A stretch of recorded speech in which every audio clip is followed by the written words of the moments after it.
Hello and good afternoon. Thank you for attending our webinar today. We're looking forward to having our Feed Your Future webinar about opportunities and what you don't know about your food and its production. My name is Katie Hunter and I work for agri-food. I will be the moderator of today's panel, and we have 4 panelists joining us this afternoon. I'm excited to hear from each of them about their different career paths and the opportunities that they have had in the agri-food industry. Today, our goal is to give you insight into the variety of career pathways that are available within our industry. Today's webinar is made possible through our Feed Your Future initiative in partnership with the Ontario Federation of Agriculture and through funding through the Canadian Agricultural Partnership, the Government of Ontario, and the Government of Canada. A few items to mention before we start today. This will be a panel-style webinar, and you will have the opportunity to hear from each of our panelists. At the end of our webinar today, we hope to have time for you to ask questions of our panelists if you have any. Please type your questions in as you have them in the chat box, and we will address all of the questions at the end of today's presentation. If you are asking a question, please indicate whether you're wanting to ask the question of the entire panel or of one particular panelist. So we are happy to have 4 panelists with us today, and I will introduce each of them, and then once we dive into our panel section, I will have them talk a little bit more about their different career paths and their background. So the first introduction is Janine Lunn. Janine serves OFA members in the capacity development role, focusing on member outreach and volunteer development. Along with her spouse and 3 teens, she lives on a mixed farm in Elgin County. Favorite topics of hers include mental wellness, gardening, and writing. Our next panelist, Avnish Gopal. Avnish is the head of commodity research with farms.com Risk Management. He is an agricultural commodities specialist with over 14 years of international agribusiness experience in banking, derivatives trading, and consulting. Next is Catherine Found. Catherine grew up on a family beef and swine farm in Curtis, Ontario, where her love of animals and agriculture was fostered. She attended the University of Guelph studying animal biology and then was accepted into and graduated from the Ontario Veterinary College. Following graduation, Catherine worked for 10 years as a private practice veterinarian in a busy food animal practice, working mainly with dairy and beef cattle, as well as sheep and goats. In 2019, she began working for the Canadian Food Inspection Agency as a veterinarian, first as a meat hygiene veterinarian and now as an animal health veterinarian. Catherine is married to Andrew, a fellow U of G Aggie and OVC alumni, and they live with their 5 kids, 2 cats, and their new pandemic puppy outside of St. Mary's. Having both been raised on farms and having a passion for agriculture, they wanted to pass their passion on to their children, which led them to building a broiler chicken barn this year. And so they've recently began their new chapter as Ontario chicken farmers. What a busy family.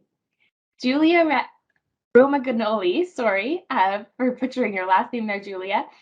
Julia is passionate about Canadian agriculture. Growing up in rural Ontario, she grew this passion through her start in the 4-H Dairy Club at the age of 10. After graduating from the University of Guelph with a degree in agricultural science, Julia started with John Deere Canada, which has provided many travel opportunities to explore agricultural practices across the US and Canada.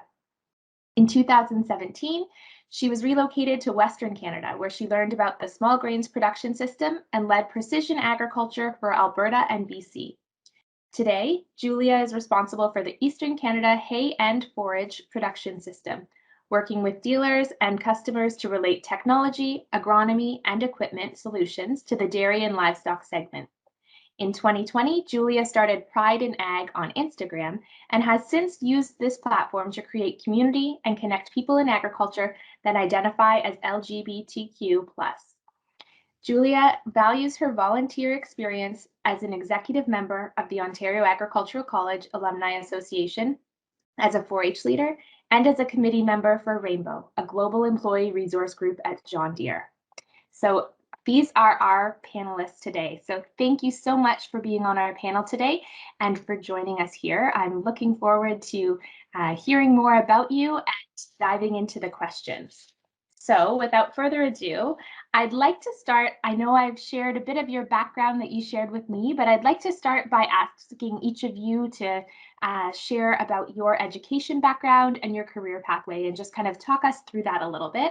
So Avnish, would you mind starting with that, and you can lead the way for the group? Sure. Thank you, Katie, for organizing the webinar, and thank you to all the panelists and participants for joining us today. My name is Avnish Gopal. I head the commodity research function at farms.com risk management. In terms of my education, I grew up in Dubai in the UAE. So the first half of my schooling was there, and then the rest of it was in India. I graduated as an engineer, not related to ag at that point. And then I did my master's in business administration again in India. And I had a focus during my business school on finance and marketing and strategy. So during the final year of my business school, I was recruited by one of the biggest banks in the world in ag. It's called Rabobank, based out of the Netherlands. And with the bank, I was involved in ag banking and consulting and renewable energy financing. Following that, I worked as a commodities trader with a shipping company based in Asia again. Um, and I was trading corn and soybeans on the North American exchanges, cocoa and coffee and soft commodities as well. After that, me and my family we moved to North America, and currently I advise farmers on pricing their corn and soybeans and hogs and cattle, and also I help with their booking inputs like fertilizers and diesel fuel, etc. So the objective is to maximize farm profitability and also minimize risk on the farms. And so far, it's been fun being in the ag field and looking forward to the rest of it. Thank you. Awesome. That's great. Thank you. Janine, could you tell us a little bit more about yourself? Sure, I can do that. So when I was preparing to finish high school, I've always loved being a student, and I was a high achiever, and I was planning to go to university. And I was raised on a family dairy farm and busy there with local strawberry work and dairy work and 4-H and all those things. But I really was interested in art. And so my first attempt at university was short. I went to Queen's, and I was planning on being an art major, fine arts and studio arts, and looking into teaching or art therapy. And I really felt myself like a fish out of water in that community, on that campus, and I can't put my finger on it, but I somehow managed to finish the year, and I transferred to the University of Guelph. And I appreciated being there because I realized how much my community connections mattered to me. And I didn't feel the same connection when I was at Queen's. So I quite quickly got immersed in the community at Guelph and enjoyed being, I did an arts degree there, not studio art though. This time I pursued international development. So I really would have loved to have a degree in rural sociology, and that's what I could make of it. So I studied rural communities and politics and world development issues all on campus at University of Guelph. So I got really involved with junior farmers there and College Royal and pursued some conferences. And that's the conferences is kind of where I got my start into the people that would be my mentors and the roles that would come up in the future. And my main entry into the workforce was I had a communications course at university that was about ag journalism with Owen Roberts, and I got really excited about telling stories. I've always loved to write. And then a job ad came up for Quarry Communications, which I believe still does a lot of communications in agriculture. And so I worked for a marketing agency as my start. And I've, after that stint, I also worked for the Community Futures Development Corporation, which is a provincial group that seeks to provide funding and financing and business support to small business in rural Ontario. And then I found my way into the OFA. So with the Ontario Federation of Agriculture has been my longest stay. And I base it on my middle child's age. And so this year he's 15. So I've been at OFA for 14 years. And we've managed to be farming and having kids, and both of us my spouse and I have both done some new training over the years. We both enjoy being students.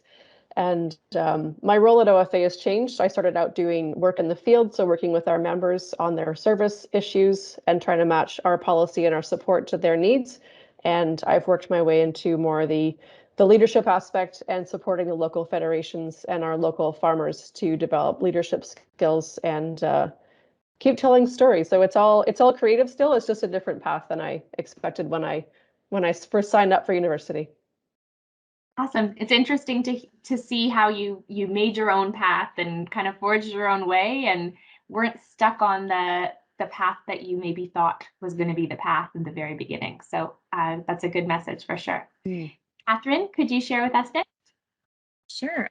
Yeah, my pathway is pretty simple. Once I decided I wanted to be a veterinarian, before coming to that, I wanted to be a teacher, and then it changed. I fell in love with science. I've always loved science, so I wanted to use something more with that goal in mind. And so to become a veterinarian, it's a pretty specific pathway for education. There's one university in Ontario that you can go to. There are 5 in Canada. But so I went to the University of Guelph because like Jamie said, it was a community feel for me. And I remember visiting as an OAC student in high school and just loving the connections that I already had.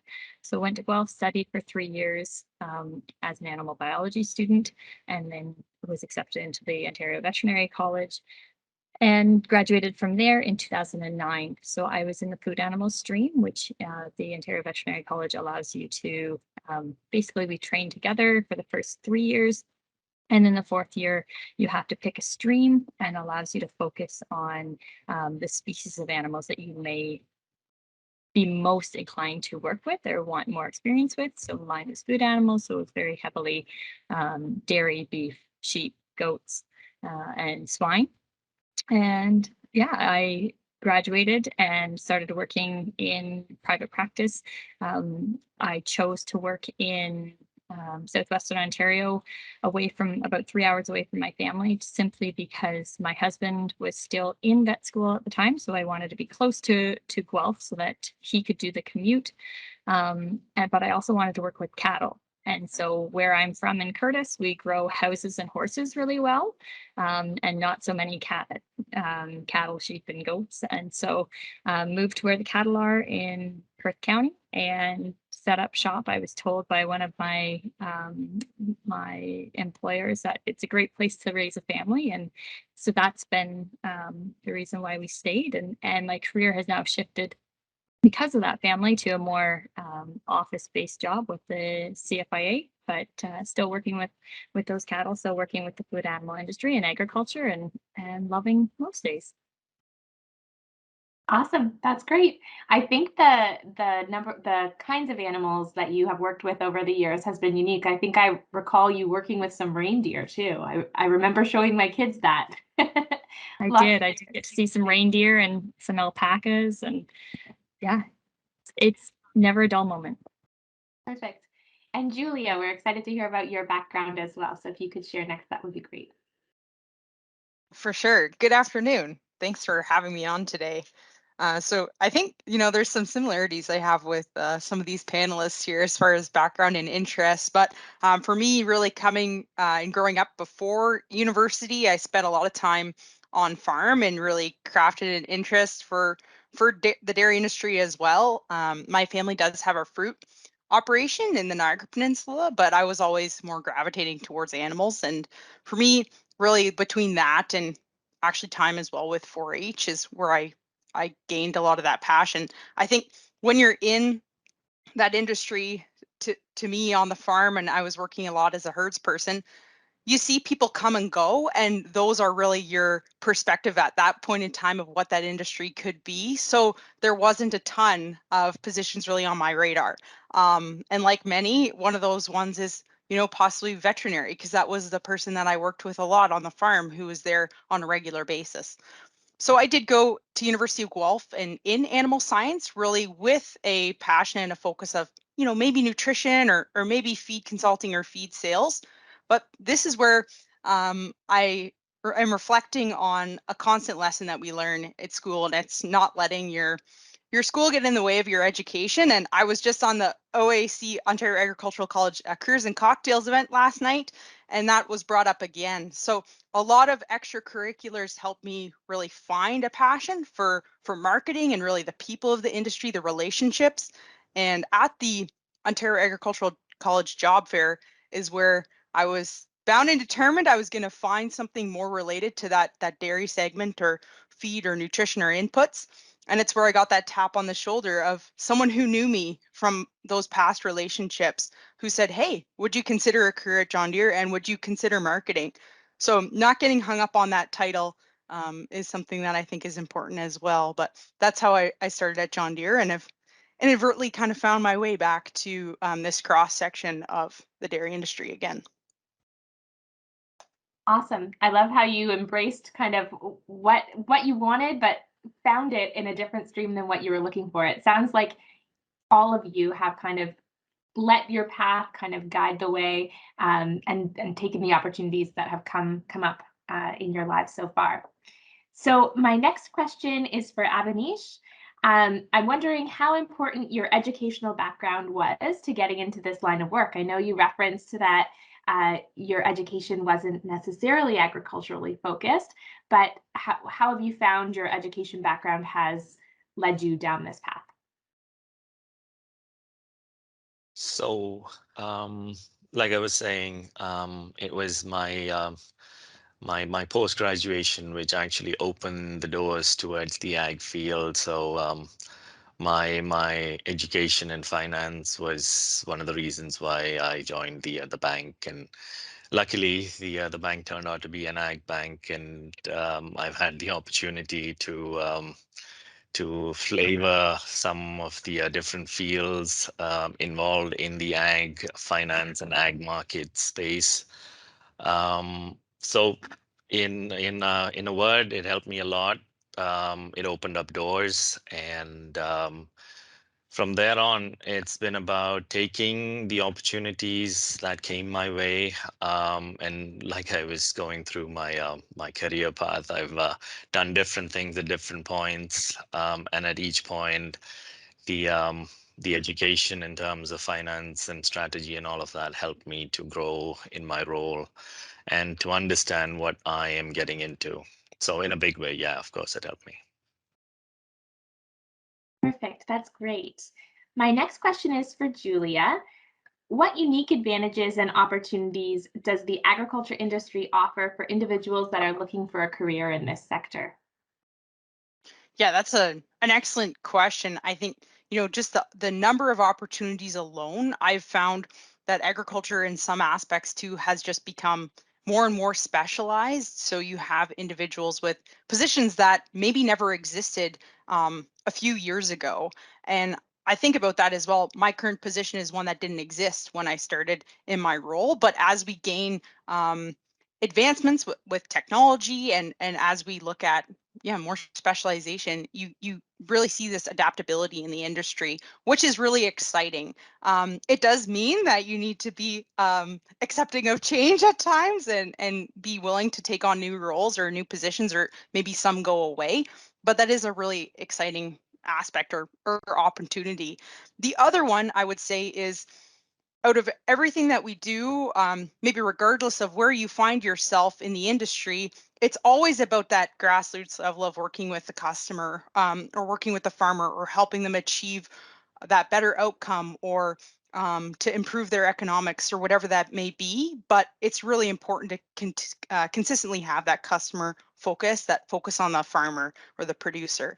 And that's also a really excellent aspect of, we never lose touch with that end product. Awesome. That's great. Thank you. Janine, my next question is for you.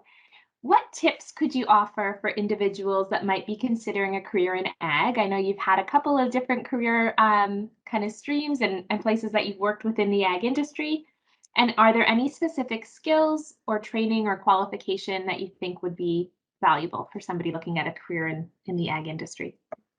Sure. So because I don't have the agricultural science degree or I don't have agriculture specifically in my degree like some people might have, but I did focus on agriculture and rural in my studies. But I think at the end of the day, the more important piece for my career has been making connections, keeping good connections, having respect in those connections, and being able to communicate well, having the emotional intelligence to be a good human at work and be a good human in the community so that the reputation is there and you maintain that so that opportunities, when they're available, people think of you when there might be a good fit.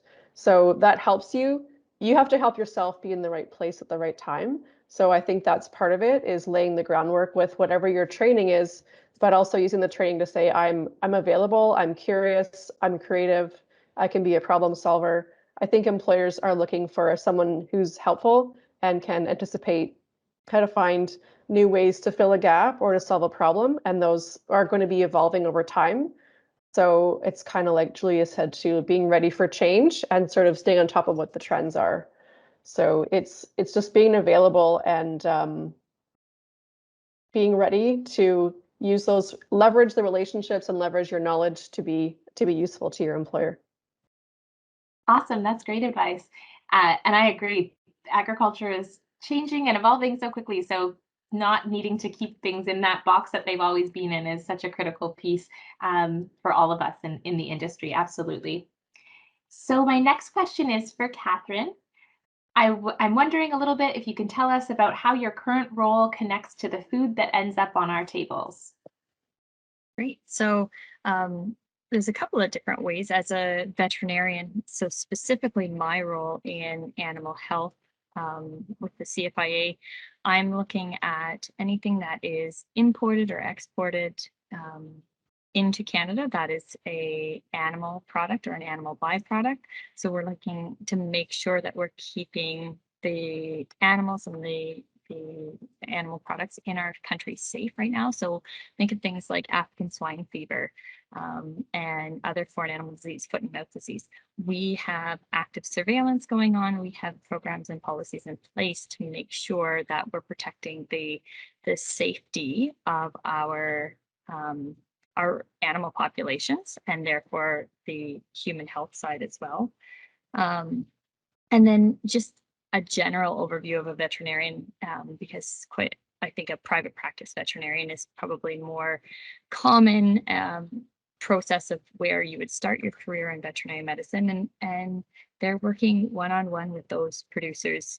When you're a food animal veterinarian, you're a part of that management team, making decisions to keep that animal healthy, to keep that animal producing and producing well, and then certainly when is the right time to pull that animal from production and what is going to happen to that animal. So making sure that farmers understand withdrawal, so medication, how to use medications properly, how to follow withdrawal rules so that we don't have any antibiotic residues in the meat. We don't have any food that's being wasted, meat that's being wasted because we've been treating the animals in a way that they shouldn't have been treated. So that's kind of how I, as a veterinarian, am connecting my job to the food that ends up on your plate. Healthy animals makes healthy food and lots of food for everybody. Absolutely. That's great. Thank you very much. So I think because we're talking about career pathways and your various careers in the industry, I'd like to hear a little bit about what a typical day or week in your role might look like. I understand that certain times of year you're busy doing different things, but if you could highlight some of the tasks that you might do within a week or a day, so that we can get a bit more of a sense of what that job entails that you do. Julia, would you like to start with this one? Sounds good. So I would say a typical week, may look different if we're in the off season or in season, but a lot of the products that I work with, they're new. So new features, new technology. So a lot of it is doing training. So I spend a lot of time with our dealer channel at John Deere, training up to speed and getting our salespeople and precision ag teams up to speed on how they work and how to really optimize them for best performance. Another aspect that I do as well is customer visits. So helping to support those sales individuals with those new products and really helping to find that right solution based on that operation. Whether we're talking about a dairy or a beef producer, there could be some different size and scale, some different needs. The workforce looks different depending on every dairy that you're on.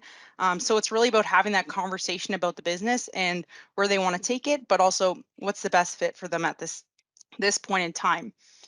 So really there's two things there, the infield portion of demonstrating. So I was just out with a self-propelled forage harvester last week in the field chopping corn silage and getting that done and into the bunks. So that is probably the best and the favorite days that I have is when I'm in the field.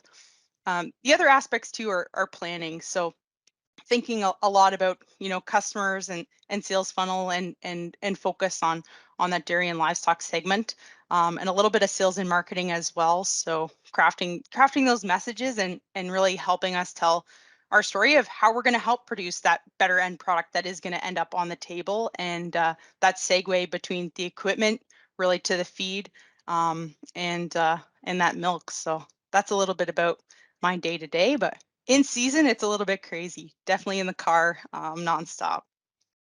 Awesome. That's great. Nice to have different things to look forward to different times of the year. I'm sure when you're getting close to in busy season, you're anxious to get going, but I'm sure you're also welcoming your office when it's the end of the busy season too, to have that different kind of pace to your day.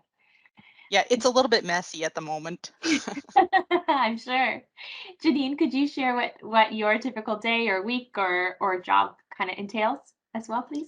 Yeah, I can try. I mean, we all know that some of the typicals a bit different now because of format and how we do things online more. But I was reflecting on the recent season and how we always have an August policy meeting, and that's when our elected farm members come together, typically in person, and tackle a topic of issue that they want to have input on that our board can help advance. So this summer we did a Zoom version of that with a facilitator, and we were able to have breakout rooms so the farmers could discuss their experiences with risk management programs and different kinds of funding programs that the government offers, because even though we're in the middle of other things and the season that everyone's growing things, it's also a season where the government's saying, oh, hey, OFA, we're looking ahead to our next round, which is approaching quicker than we think. So we need some farmer input. So a lot of planning goes into how those formats of meetings will work, and then how we take the input and flow it through our policy staff and through our board, and then eventually to the folks at the ministries who need to hear from us.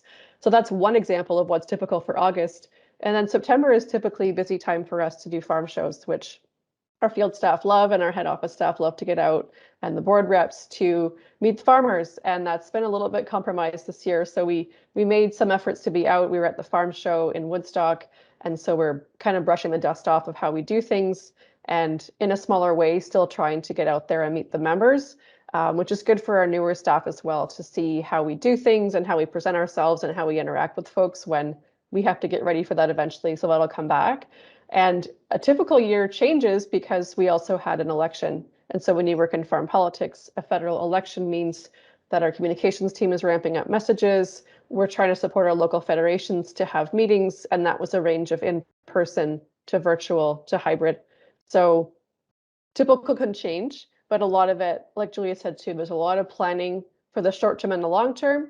And then there's always that sometimes you have to hit the ground running on a new announcement or a new issue that emerges. Like this year, a lot of folks got busy with handling drought issues up north. And so some resources had to go in that direction that you just can't predict some of those things. So we try to plan, but we also have to respond when new things come up. Awesome. That's great. Thank you. Avnish, could you share about your typical day or typical week and kind of what roles your job entails? Sure. So my day begins with me updating myself on what's happening around the world in the ag and commodity space. So I've got alerts set up on my phone to tell me what is happening in terms of prices and breaking news, etc. And then the market's open, and I gauge how the market's doing, where prices are for the different farm commodities that we deal with. And from then on, I am analyzing the markets and trying to understand if an advisory needs to be put out to the farmers, if they need to take an action with respect to booking any of their inputs, or if it's the right time to sell their produce. Um, like Catherine touched upon, ASF is affecting hog prices and bacon prices especially. So gives me an understanding of what's happening in the livestock space, and from then on we can decide on what the guidance or the direction should be for hog farmers, for example. But my favorite time of the year is when we have crop tours and farm shows, etc. It's a great time to be visiting farms and interacting with farmers. But like Janine touched upon, the last year we've been missing a lot of that. Hopefully next year will be different. Fingers crossed. Awesome. Thank you. Catherine, you touched on it a little bit already before, but can you highlight what a day or a week might look like for you? Yeah, every day is different, and that's one of the things that I love about veterinary medicine. So just to give you a background, this past week I've seen 108-day-old bunny kits that were imported from France. I saw some foals that were imported from Holland. I have checked over to make sure that some semen that's been collected here in Canada is eligible and is being exported all around the world. There are animal byproducts, things like pet food that we get ready to export all around the world as well. So it's a mixture of both working in the office, but also getting out to the field. Yesterday I went and I tested a cow that had just gone through a flush, and they want the embryos to be eligible for export to different countries, and different countries have different health requirements that those animals need to meet. So our job here at the CFIA is to make sure that they meet those requirements, and when testing is required, we perform that testing. So yeah, every day is different. We just wait for the phone to ring and then see where we end up. Awesome, that's great. It's interesting to hear the different things that are included in your various career paths. The next thing it's another question for all of you. Some of you touched on your favorites already, but I'd love to hear what your favorite part of your job and your least favorite part of your job is. I know sometimes it's hard to pick a favorite. It sounds like you guys are all very passionate about the careers and the jobs you're in. So a favorite might be easier to pick than a least favorite. Julia, would you like to start? Sure. I think it's a good segue.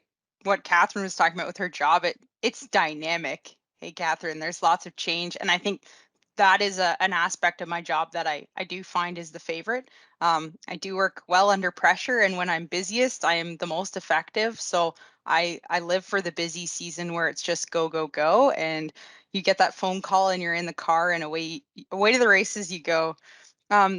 This was also touched on, but one thing that was maybe the least favorite, but I think it's an opportunity. When we weren't traveling around as much, we all went through this in some capacity and we had to adapt. And I think that period of adapting was maybe the least favorite, but we had to pivot and try new ways to stay connected. For me, I ended up putting different training programs together and doing virtual training sessions, which helped me work on my presentation skills. So it was the least favorite, not being able to get around and see folks, but I think we all did learn and take something away from that time period as well. Awesome, that's great. I like how you turned that into a positive. Janine, could you share with us about your favorite and least favorite parts of your role? Sure. I feel really blessed that our team with an OFA and many of our partner organizations are really smart, capable people that love to solve problems. And we get some flexibility and opportunity to solve problems that will support our farmer members and their ability to have effective businesses. So it's always exciting to have a new committee and work together on something that can help our members. So that's always a chance to see possibilities and put things together. So I love that part. The part that I find challenging is I notice that a lot of people in farming wish that other people understood them better. And my wish would be that people in farming tried to understand other people better too. because it is really hard for a group like OFA to have an effective change on a policy that might take 2 or 5 or 11 years to see a real change on. And people can get really impatient and say, why isn't anyone listening? Why is OFA not listening? Why are the politicians not listening? But in that same time, how many issues is OFA balancing, and how many issues is the politician balancing? And what other lives are affected in all kinds of other ways that we haven't even imagined, in how priorities get set and how budgets get set and how rules get written. So I'm a big person for like listening and acknowledging diversity in the world. And I think we all could take a beat right now and just take some time to figure out what everyone else is going through, because on any given day, there could be lots of different issues that a farmer is dealing with, but on any given day, there could be many issues that other people that are impacting that farm that don't even know it, they're having to pick priorities too. So understanding, I think. I think that's a really great point, Janine, and one that we often get really wrapped up in our own thing and what's important to us, and it's easy to kind of go down that path of this is the priority. Why doesn't anybody see it? But understanding is so critical. That's a great point for sure. Avnish, could you share with us about your favorite and least favorite pieces of your job? Sure. And I did speak about this earlier. My favorite bit is when I get to travel through the countryside and visit farms and interact with farmers, being at farm shows and see what's happening during that year in the farm space. On a day-to-day basis, since I deal with commodities and prices and all of that, when prices are stronger, farmers are happy because they get to book better prices for their commodities. So as long as farmers are happy, keeps me happy as well. And therein lies the challenge as well, in the sense during some years, and farming is a seasonal industry. I mean, you have to go through the seasonality. You sow in spring and you harvest in fall. Due to the seasonality, there are times when prices aren't all that great, and so basically the objective always is to try and sell commodities at prices when they're strong, and try to avoid selling into lower markets. Absolutely. Some days I'm sure you wish you had a magic wand to be able to just make those farmers happy, right? It's not under control. True. Well, Jen, could we hear about your favorite and least favorite parts of your job? Yeah, anytime I get to deal with producers and animals hands-on, right, actually learn to do by doing, actually doing things, that is what puts a smile on my face and makes me feel energized and love coming into work every day. My least favorite, with the CFIA, we are a regulatory body, so we do have to lay down the law sometimes. And with all of my dealings with producers, 99.9% of them are doing a great job, are trying their best, are doing the right thing for the animals in the industry. But there are, unfortunately, times or instances or individuals that are not doing the best things out there, and we do have to take a stance and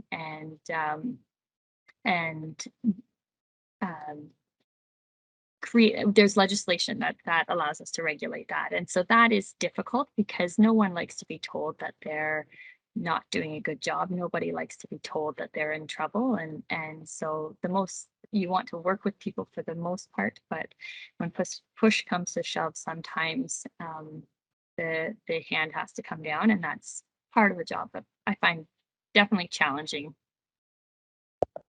Absolutely. Thank you. My next question is actually going to be for you again, Catherine. I'm wondering if you have any mentors, and if so, how did you find them? And could you describe kind of what that relationship, mentor-mentee relationship is? And also, do you kind of extend that? Are you a mentor to anybody else in your world? Yeah, so I've had a number of mentors over my career. When I was in high school, my mentor was our own farm veterinarian. He was probably 55 years old at that time, a man.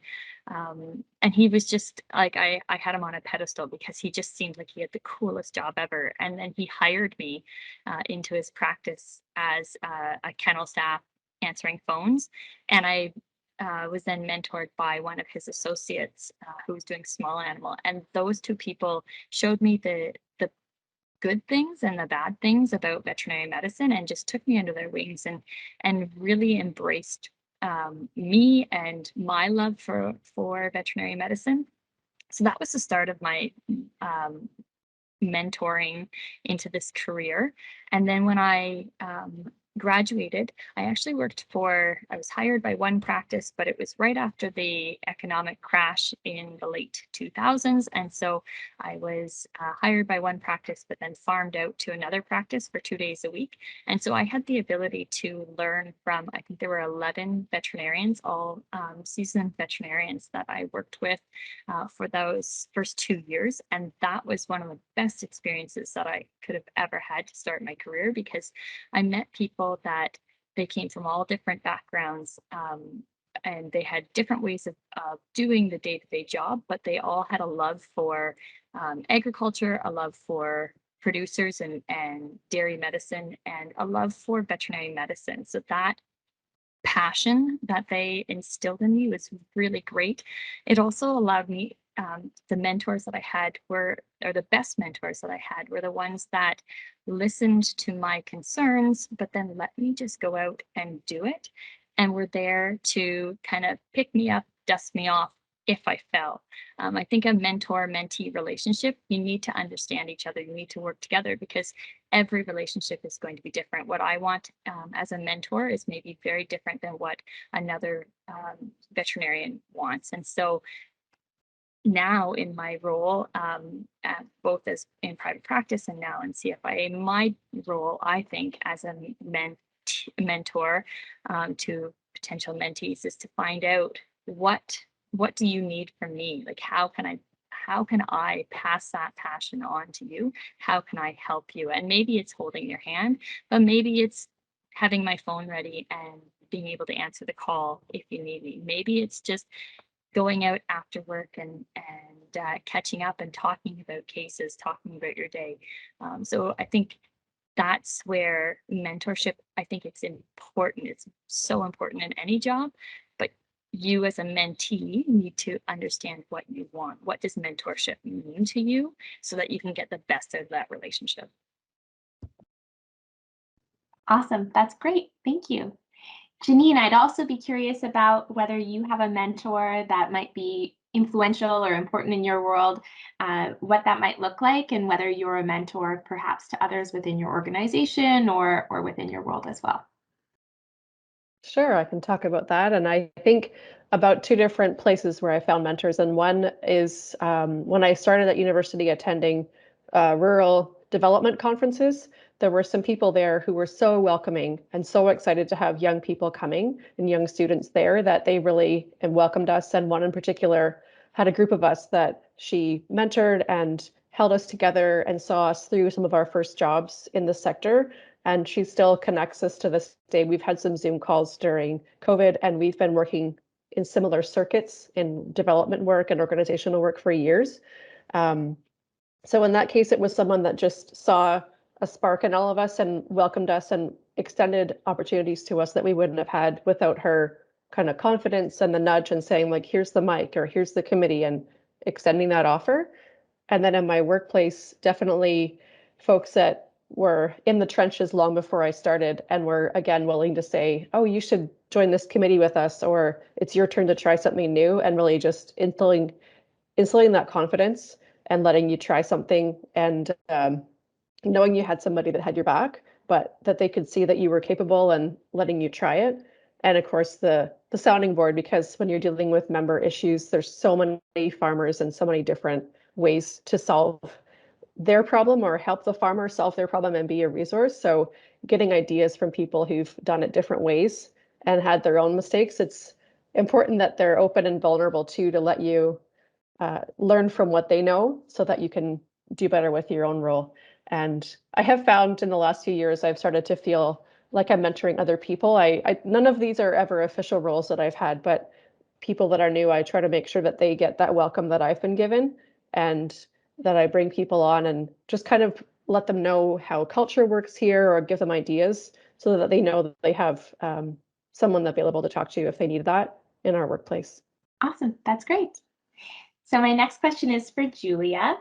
I'm wondering what has been one of the most important influences or factors in your career choices and career progression so far? Yeah, that's another good question, Katie. I would say one aspect, I think that is a bit of a theme, but being uncomfortable and taking maybe positions or moves that maybe aren't exactly that title that you thought it would be a good fit for you, or maybe a geography that's new. But for me, it was my first field role. So I moved and relocated out to Calgary, Alberta. So had spent only one other time out west, and it was also since graduating and working for John Deere. So to me, that was a bit of change in a few ways. One, it was first position in the field, working remotely as a field manager. So figuring that out as well, and also just taking on a new functional area of being really focused on precision ag. But I think really taking those risks and putting yourself out there is something that's important to do, because that's where you learn so much about yourself.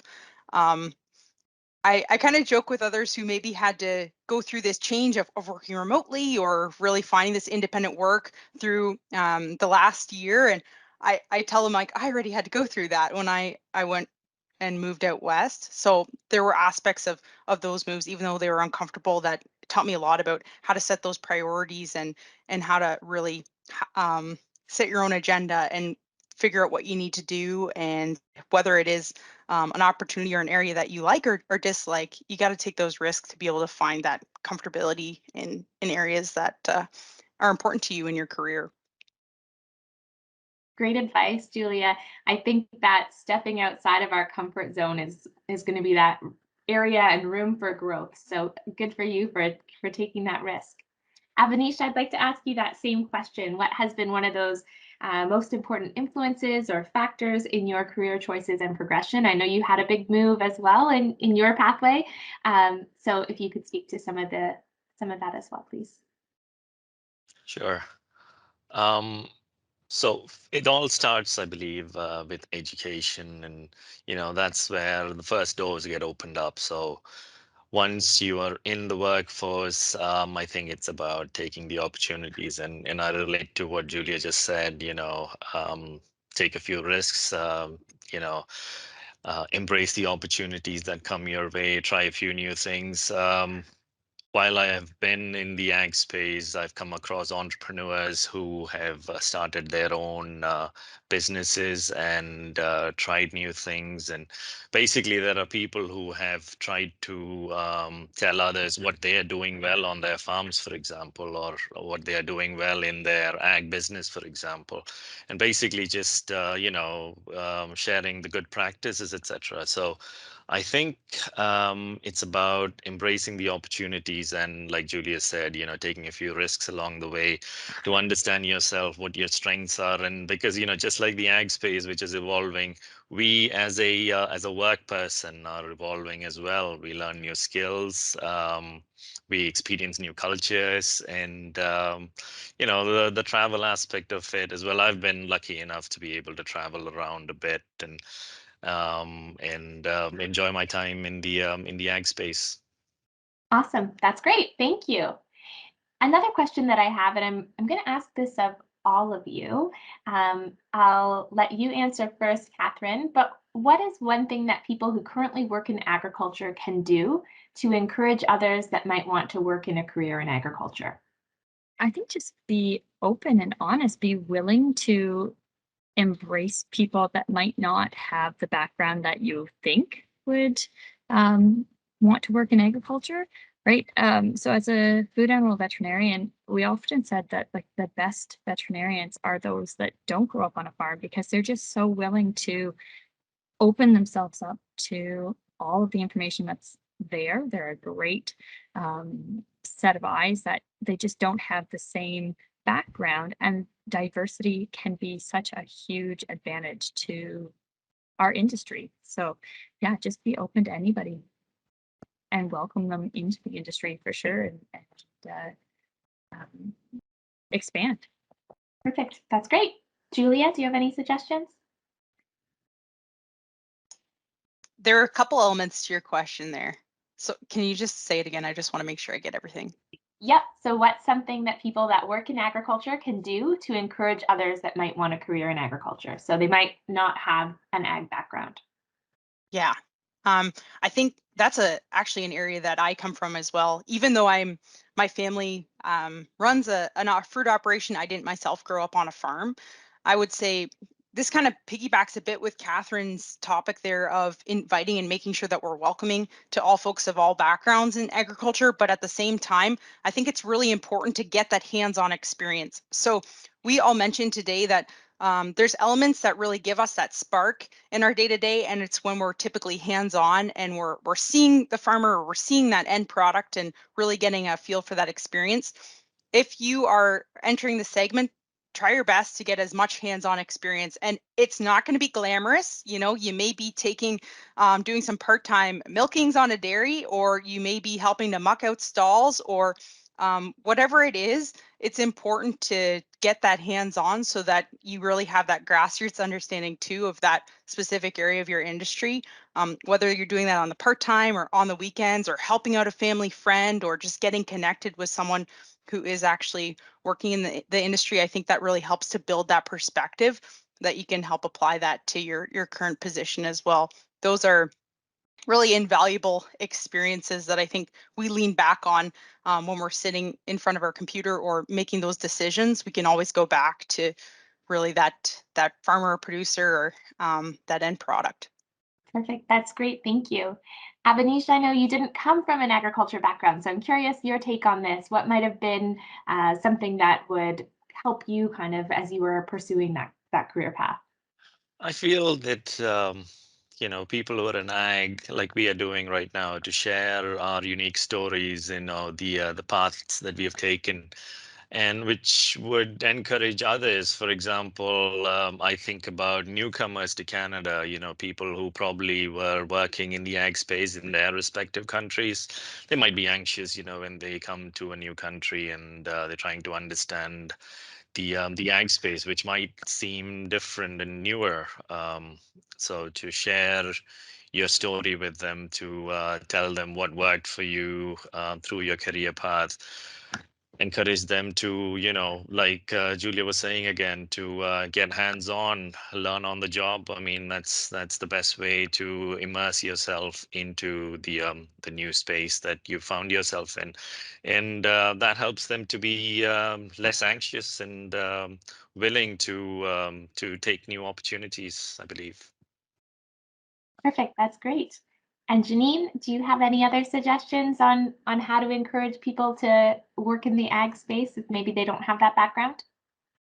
Sure. I think the one thing I've noticed over the years and talking with classrooms and talking with my own children in different groups is that there are about as many ways that a person could be involved in farming and food sector as there are people, because there's so many different aspects. I mean, if you're interested in trades, there are tradespeople who have an impact on farm installations and farm maintenance. If you're hands-on, there's so many hands-on roles, but beyond that, there's policy, communications, data management, science, economists. Like there's just so many different angles that a person could take that their skill set could match into how the food system works. So I think it's to expand people's idea of what the sector is besides what you see out on the ground. There's so much else going on. Perfect. That's great.